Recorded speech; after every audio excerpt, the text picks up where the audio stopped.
is enough said. Happy Monday, Heat Nation. Your boy Ernest here. Bubble back with another Miami Heat Talk video. Hope you guys had a great weekend. I know it's Monday. I know a lot of us don't want to get up and go to work and live our regular lives. But remember, like I told you guys, like I always say, whenever you wake up and you're not in a hospital bed and you're not dealing with something deadly or something horrible, you're already winning. So dust yourself off, get ready for a great day, and get ready for another Miami Heat Talk adventure. I got some great stuff to talk about today, you guys. As we all know, the Miami Heat do have a game tonight against the Dallas Mavericks. The Heat are on a roll, you guys. We are 11-6, and with the win yesterday that we had, the Miami Heat have propelled themselves to the 3rd seed in the Eastern Conference. What a game yesterday that was, you guys. The Miami Heat dominated, defeated the Philadelphia 76ers 127-117. I know the Sixers didn't have Embiid. I know they didn't have Edgecombe. But after that loss against the G League Cleveland Cavaliers, we've learned that any given basketball game, no matter who's playing, no matter who's not out for the game, it's any team. Any team can win. So even those games where there's players missing, you got to put your foot in the pedal and win.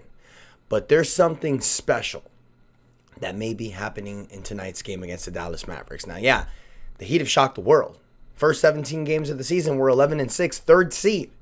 I mean, you look at that and you think, the Heat are 4th seed. Cleveland won last night, so forgot about that. But yeah, Heat are fighting right now for the 2nd seed. They're only a game down from the 2nd seed from the Toronto Raptors. So things are looking pretty good right now. But in tonight's game, you guys, it was reported by Shams Charania that the Miami Heat may be getting back Tyler Herro tonight. Now, it was reported that Tyler was planning on coming back this week, so it's great to hear that Tyler's coming back tonight. But there's a few things that we need to talk about. You know, this Miami Heat team has played amazing without Tyler. First in offensive ratings, one of the best offenses in the NBA, holding it down defensively. We've scored over 140 points 4 times in the first 17 games of the regular season. That's not something we could have said that we did during the Jimmy Butler era. This is a new offense, a fast-paced offense, a fun team. But with Tyler Herro coming back, it may pose some questions. So, there was an article that came out earlier today. So it's a website that's called allyoucanheat.com. Posted some great articles about the Miami Heat, and they actually posed 3 questions. And they called it, the title of this article was called 3 Major Heat Concerns. Tyler Herro must calm the moment he returns. So, there were 3 topics, and I want to answer all these questions. 3 different topics. The first topic was, will Tyler Herro fit alongside Norman Powell? I say yes. Reason why, you guys, is because Tyler, when it comes to offense, he's a chameleon. I think that he can play under any offense. He's an offensive-minded player. He's that dog. He's a scorer. He's a clutch player. One thing I love about this team is how they push the offensive tempo. But one thing I have mentioned is that in close games, when you need to give the ball to someone and say, win this game, you don't have many of those players. Now, yes, Norman Powell is clutch. Bam Adebayo can be clutch at times, even Norman Powell. But Tyler Herro is a guy that is proven that in the last second, when you need a bucket, he's a guy to go to. And I've said this multiple times, you guys. For a team that's 11-6, number 1 in offensive rating in the NBA, it doesn't hurt when you get a guy that averaged 24 points a game, 5 rebounds, 5 assists last year. And you have the very best coach in the NBA, and I feel Spo is going to get a good system and a good lineup ready to go. Now, that leads to the second part in this article. It says, will Tyler Herro fit in Spo's new offense? Absolutely, you guys. Now the question is, what's the lineup going to be? That's going to be the biggest question. Now, will Tyler start tonight? Maybe. I think it's better if Tyler comes off the bench, having it being his first game back. Don't rock the boat.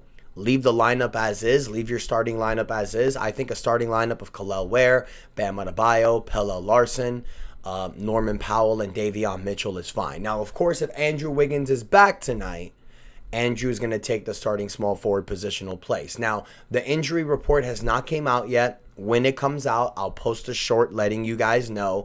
This video is the assumption that Tyler Herro will be playing tonight. You also have Nikola Jovic, Andrew Wiggins have been out. There's a possibility that these guys may return tonight as well. They both have missed the last 2 games.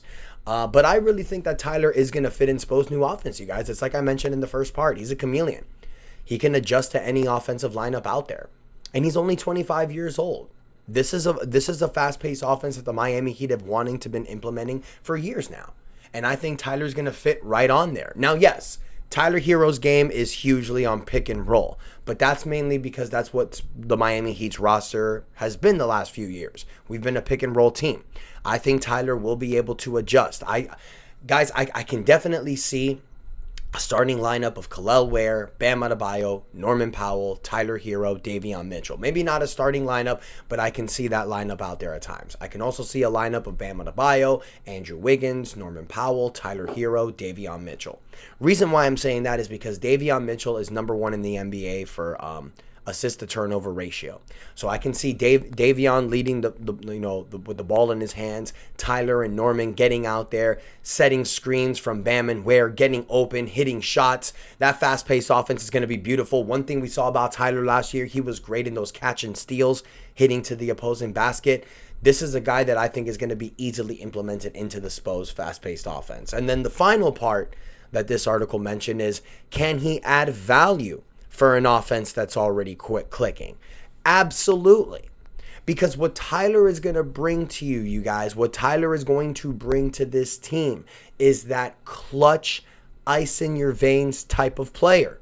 Now look, Tyler may not average 24 points a game. I still think it's best having Norman Powell lead this offense. He's proved that he can be the number 1 focal point on this offense. He led this team to an 11-6 record. So Tyler just needs to be a beneficiary to that offense. He needs to be a guy that can play his game, but that can also know his role. And worst case scenario, you guys, if it doesn't work and if it doesn't fit, we have the trade deadline in February.